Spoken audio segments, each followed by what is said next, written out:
नमस्कार, आपके साथ मैं हूं दीपशिखा भारद्वाज। आप देख रहे हैं न्यूज स्ट्रीट और चलिए उत्तराखंड के बुलेटिन की शुरुआत करते हैं। उत्तराखंड में इस समय आस्था का सैलाब उमड़ रहा है। कांवड़ मार्गों पर सुरक्षा के इसी को लेकर पुख्ता इंतजाम किए गए हैं। कांवड़ मार्ग पर 2000 सीसीटीवी और ड्रोन तैनात किए गए। रूट डायवर्जन लागू है। 17 जुलाई से वाहन पूरी तरह से बंद रहेंगे। हरिद्वार में कांवड़ यात्रा को लेकर प्रशासन अलर्ट मोड पर है। सावन का आज तीसरा दिन है, तो आज सावन का तीसरा दिन है और इसी बीच कांवड़ यात्रा में आस्था का सैलाब उमड़ रहा है। शिव भक्त बाबा के जयकारों के साथ यात्रा कर रहे हैं। मार्ग में सुरक्षा के पुख्ता इंतजाम है। सीसीटीवी और ड्रोन से निगरानी भी की जा रही है। रूट डायवर्जन लागू है। 17 जुलाई से वाहन पूरी तरह से बंद किए जाएंगे। धर्मनगरी में प्रशासन अलर्ट पर है और महत्वपूर्ण तिथियों की बात करें तो पंचक अवधि 13 से 17 जुलाई तक रहेगी और इसके अलावा डाक कांवड़ की समय सीमा 20 से 30 जुलाई तक रहेगी और 23 जुलाई तो श्रावण शिवरात्रि मनाई जाएगी। खबर पर अधिक जानकारी के साथ संवाददाता महावीर नेगी हमारे साथ जुड़ चुके हैं।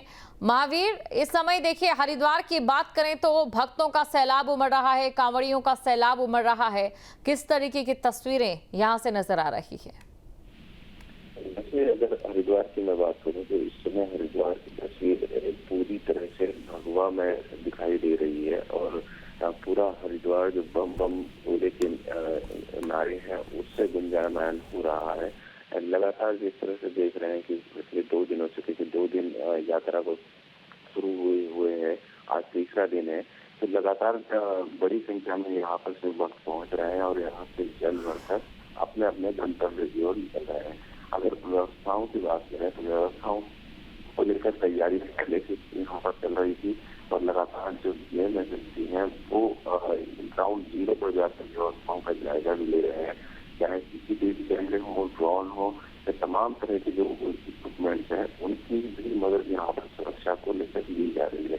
लेकिन थोड़ा सा यहाँ पर हम ये भी बताना चाहेंगे कि इस तरह से रूट डाइवर्जन को लेकर यहाँ पर कांवड़ियों और पुलिस के बीच में थोड़ी सी नोक-झोंक देखने को मिली है, तो वो एक अपनी चिंता का विषय जरूर है, क्योंकि जिस तरह से भीड़ बहुत ज्यादा है और उसको कंट्रोल करने को लेकर पुलिस की जो व्यवस्था है वो थोड़ा सा अभी असमंजस की स्थिति में पुलिस दिखाई दे रही है। क्योंकि जो प्लान इन्होंने अभी बनाया है, प्लान को लेकर जो इम्प्लीमेंट यहाँ पर हो रहा है, कांवड़ पटरी को जिस तरह से चलाया जाने रहा है वो उसको लेकर थोड़ा सा कंफ्यूजन यहाँ पर दिखाई दे रहा है। लेकिन फिलहाल अगर 2 दिनों की यात्रा की बात की जाए तो मिला जुला इस तरह से रहा है। हल्की फुल्की लोग जरूर कांवड़िया और पुलिस के बीच देखने को मिली है, लेकिन ओवरऑल अगर हम लोग बात करें तो पूरी तरह से अभी तक यात्रा शांतिपूर्ण दिखाई दे रही है और उम्मीद नहीं है कि घटनाओं को अगर छोड़ दें तो उम्मीद नहीं है कि आगे भी इसी तरह से ये यात्रा चलती रहेगी। बिल्कुल, देखिए 2014 से पहले महावीर जो ऐसी यात्राएं होती थी, चाहे कांवड़ को लेकर बात करें, कुंभ को लेकर बात करें, चार धाम को लेकर बात करें, ये यात्राएं महज धार्मिक यात्राएं होती थी। लेकिन जब से बीजेपी सरकार है, ये कहना गलत नहीं होगा कि धार्मिक यात्रा महज धार्मिक यात्रा नहीं बल्कि धार्मिक पर्यटन के तौर पर विकसित की गई है, जिसका फायदा उस राज्य की आर्थिकी को भी मिल रहा है।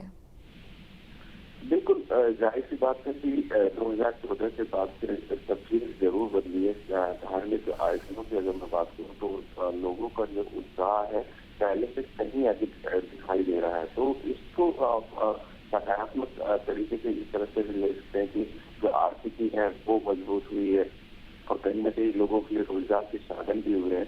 लेकिन साथ ही साथ इसका एक पहलू ये भी है कि जिस तरह से लोगों की भीड़ बढ़ी है, लोग इसके ऊपर उत्साहित ज्यादा हुए हैं, तो कहीं धार्मिक जो मान्यताएं हैं वो भी थोड़ी ब्रेक होती हुई नजर आई है। जैसे हम देखते हैं कि पहले के समय में कांवड़ का जो स्वरूप होता था बड़ा शांत स्वरूप होता था, लेकिन जैसे जैसे समय बढ़ रहा है और लोग इसकी ओर उत्साहित हो रहे हैं तो नए नए तरीके इसमें इजाद हो रहे हैं, जिसके चलते कांवड़ियों का अग्रेसिव होना भी बहुत ज्यादा देखा जा रहा है। और कांवड़िए जिस तरह से अग्रेसिव हो रहे हैं उस तरह की घटनाएं भी लगातार देखने को मिल रही थी, जिसमें तोड़ फोड़ करना या फिर पुलिस के साथ उलझना, तो ये एक दूसरा पहलू भी हो सकता है इसका। लेकिन ओवरऑल अगर बात की जाए तो ओवरऑल हम इस बात को कह सकते हैं कि 2014 के बाद से धार्मिक आयोजनों को लेकर जो लोगों का उत्साह है वो बहुत ज्यादा बढ़ा है। बिल्कुल, शुक्रिया तमाम जानकारी को दर्शकों तक पहुंचाने के लिए। जहां भक्ति है हर शब्द में, कथाओं में छुपे हैं दिव्य रहस्य और ज्योतिष देता है जीवन को दिशा। धर्म से जुड़ी हर बातों को जानने के लिए हमारे चैनल स्तुति को सब्सक्राइब करें। चैनल पर जाने के लिए इस लिंक पर क्लिक करें।